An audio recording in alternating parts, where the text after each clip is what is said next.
On behalf of CrossCheck Media and Biz Talk Today TV, welcome everyone to the Money Path. I am your host, Todd Schoenberger. We have a very special show for you today. It's exceptionally timely, particularly because the stock market is getting slammed again. Over the past week, the S&P 500 is down over 3%.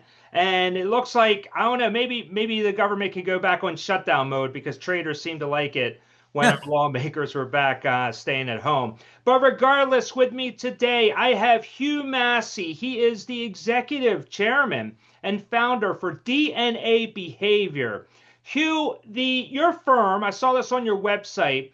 You have said that companies can actually see an immediate 23% revenue lift just by changing some behavioral or using behavioral insights. What drives the change though, and what behavioral shifts matter most? So if you think about it, try and put it simply, Todd, in this way that one of the greatest frictions to life success, business success is understanding not only yourself, but understanding other people. And that, at the end of the day, it's the people issues that actually drive activity, that drive decision making, drive connection. And underneath there is the energy of money. And if we can earlier understand ourselves, but importantly, other people, then in creating business solutions, providing services, in making presentations, we can do better from knowing people more quickly. And so that's really the premise of DNA behavior is to not just help an organization or a person understand the demographic transactional data, but also understand the extrinsic and intrinsic or internal motivations that are driving a person. So in a way, just put it simply, we're here to help people cut to the chase on what the real issues are and address them. And what we know is that if you can create, for example, if you're a wealth manager, as a case study example, if you can know your client deeper, better, more reliably earlier, Mm-hmm. you can put a tailor-made suit on them from the get-go that then's going to unlock enormous opportunities. And I think what that does as well is it makes you feel better as the advisor in terms of what you're doing. You're more confident, but also the clients walk away far more engaged and they're going to stay with you for longer. Mm-hmm. And look at all of us, you're dressed smartly.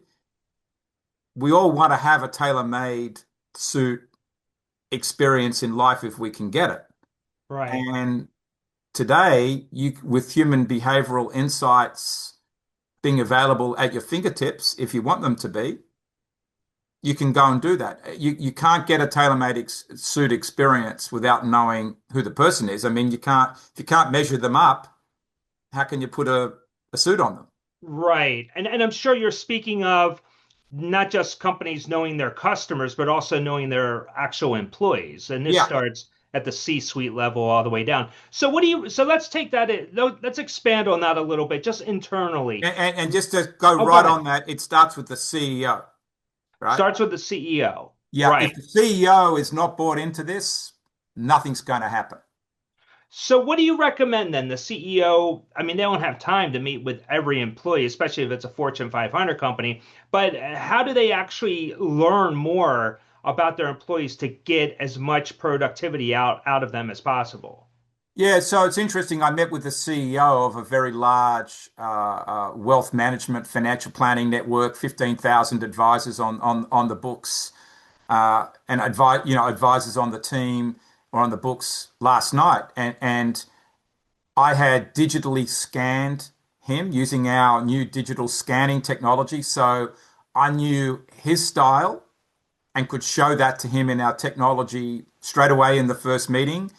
And he also had his key leadership team with him. So out the gate, we knew the styles of everybody, and we could talk about some of the key issues in the business. And then their homework has been to take 10 minutes to go and actually complete their full scan type profile, which they've actually done today already. So this was done on the West Coast last night, the East Coast this morning. It's done. And now I can, using our digital scan technology, produce a heat map of their whole organization. That will be the next step. And we can see the style of every leader, team manager, customer support person, salesperson, and potentially go all the way through the clients, which is going to help us uncover where the real strengths, opportunities in the organization are, just from the behavioral data. And then if we blend that, Todd, to some of the demographic and transactional, financial performance type data that they've got, the world's their oyster for going to the next level.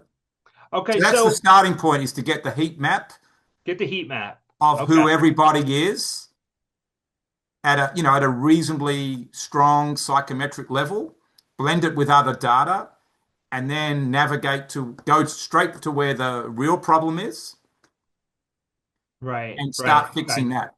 Well, that's very smart. So it sounds like, and correct me if I'm wrong, but you have almost a questionnaire for every individual employee to complete it. Is that accurate?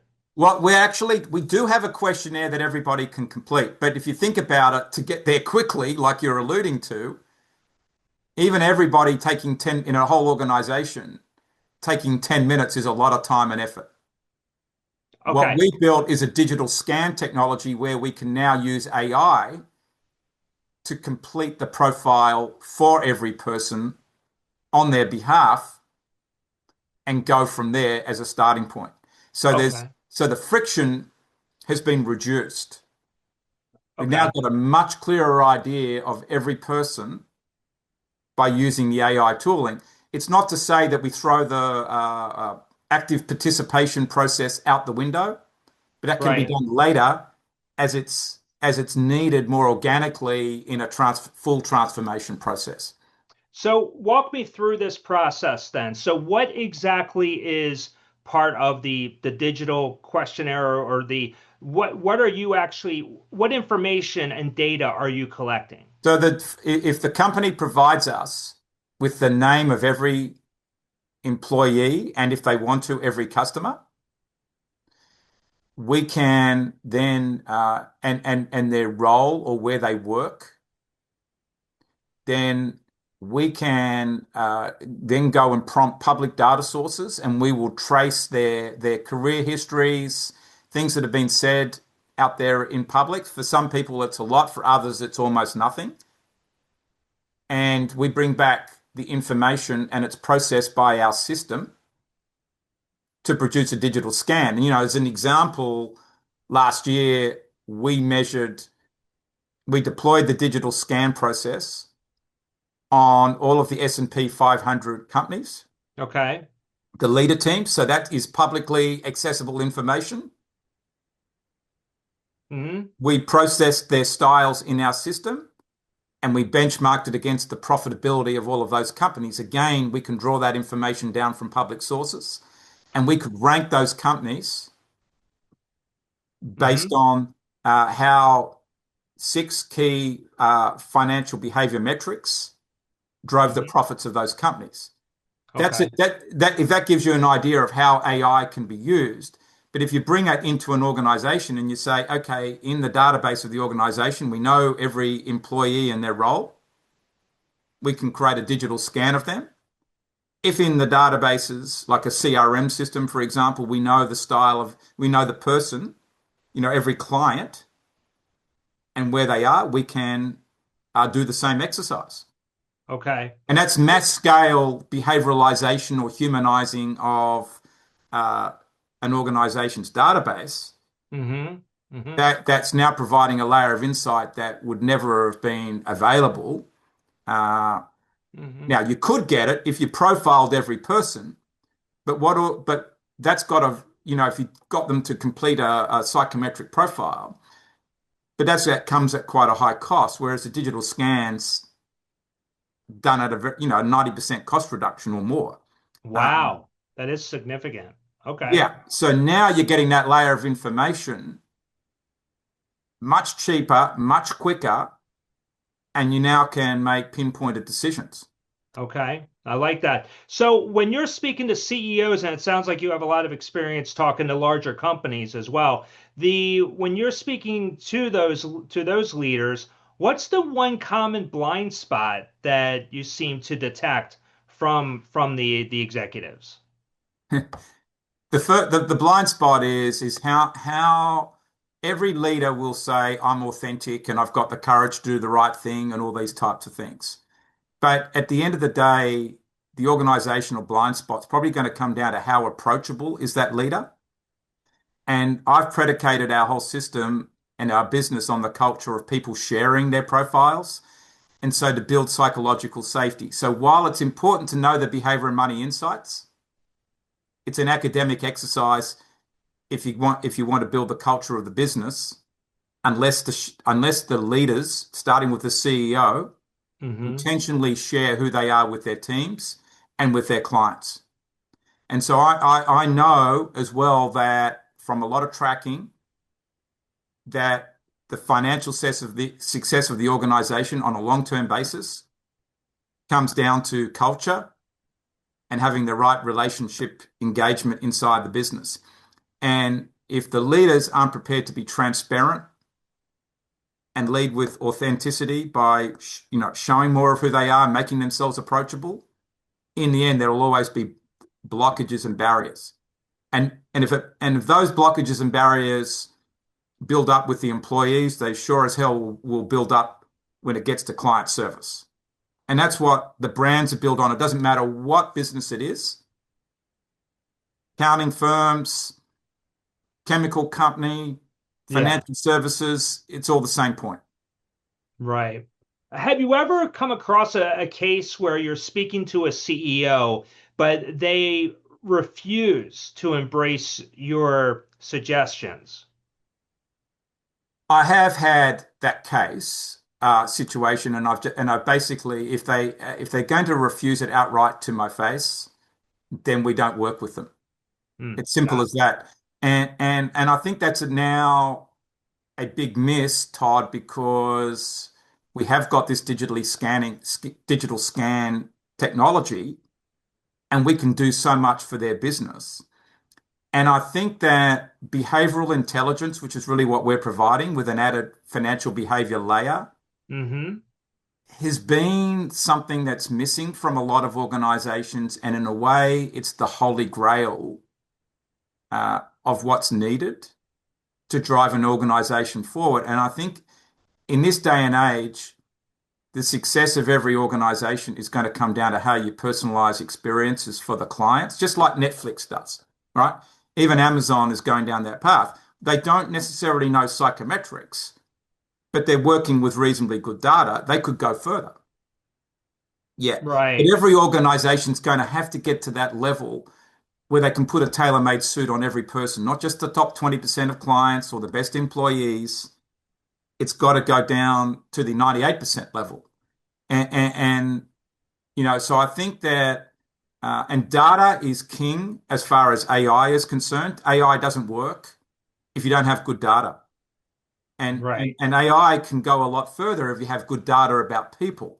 And that's an opportunity. So a CEO that's going to say to me, I don't want to, disclose who I am to my team and employees, it's a big miss because it's going to happen anyway, right? The fact is, Right. I've got it on every CEO of every company, right?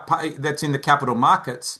So why stand there and pontificate that I'm not going to open myself up when actually it's there. So why not just make the act of showing it, right? Right, right. That's a good point. So let's go back to the heat map. So that data that you provide to a company, and you could talk about the employees, how they collaborate, how to be efficient.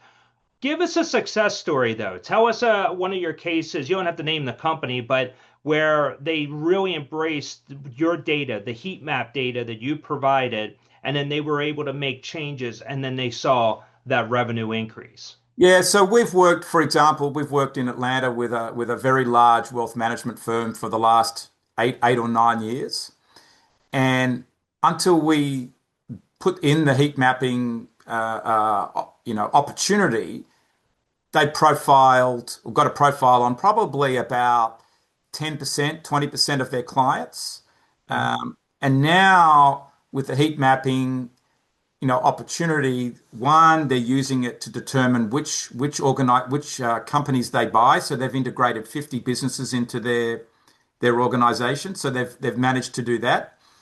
They're now looking to have a more organic sales growth strategy and deploy it.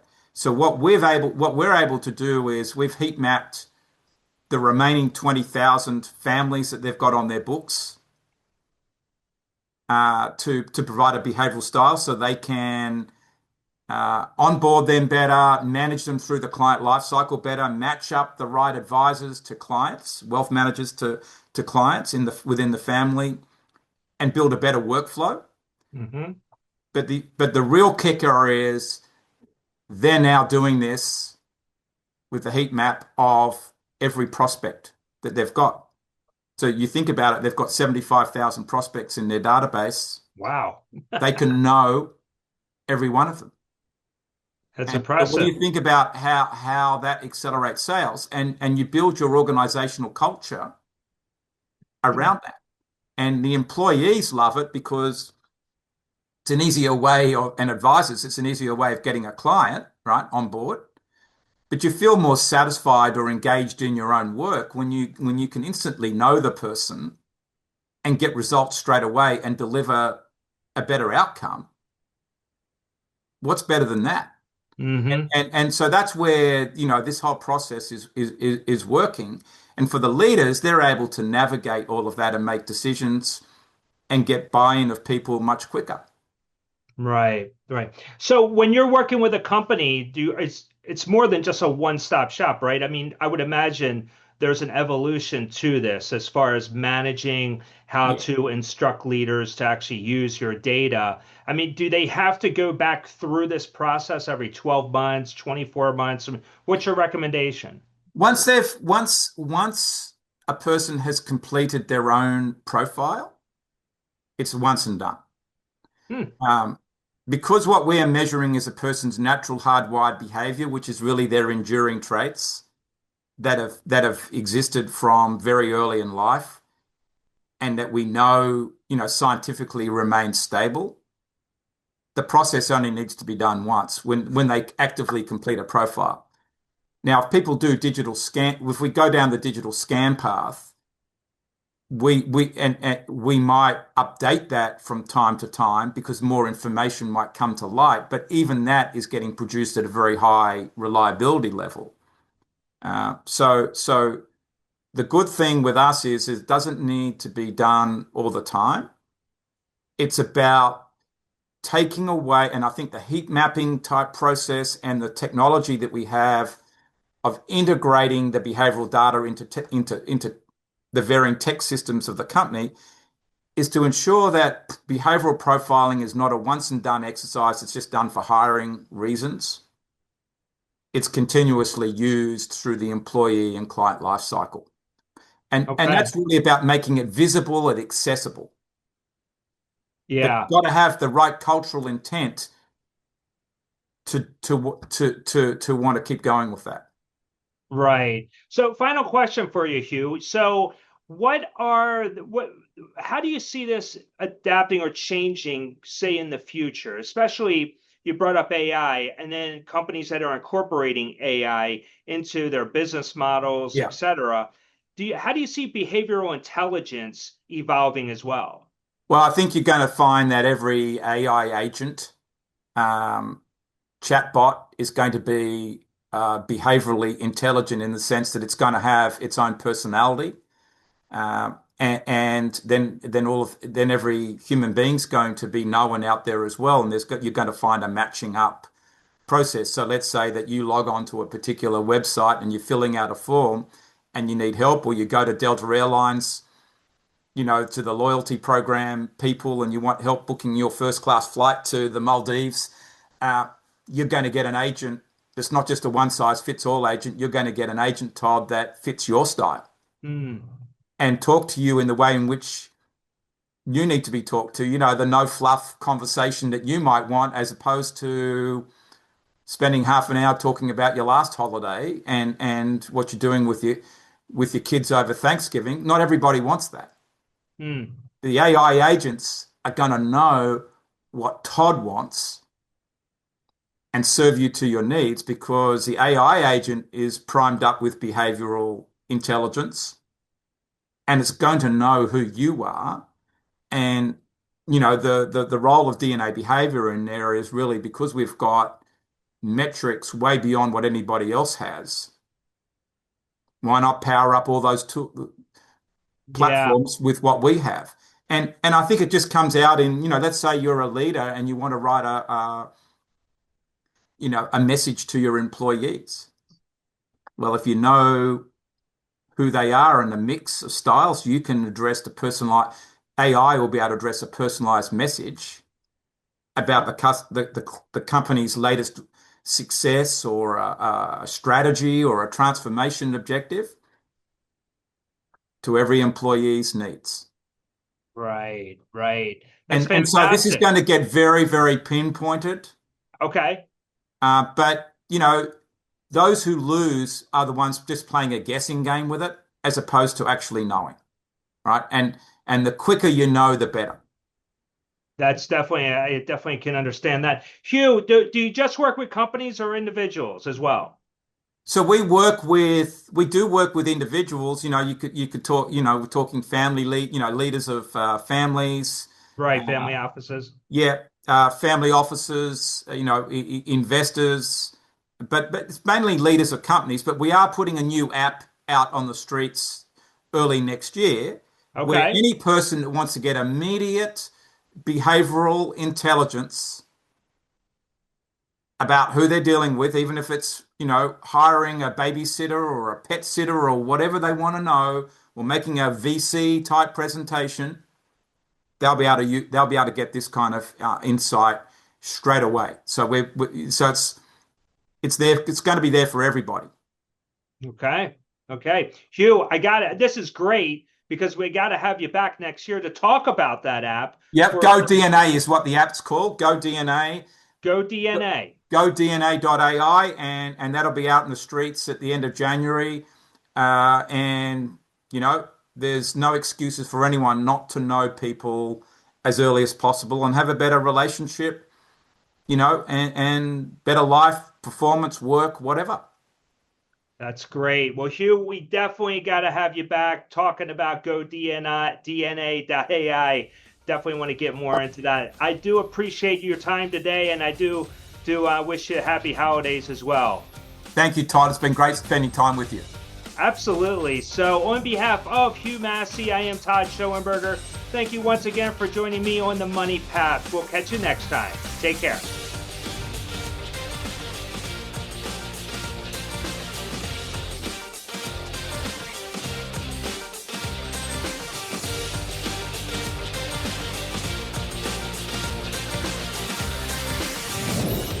Access real-time data and intelligent analytics exactly when you need them. Get the right data at the right time. Learn more at quotemedia.com.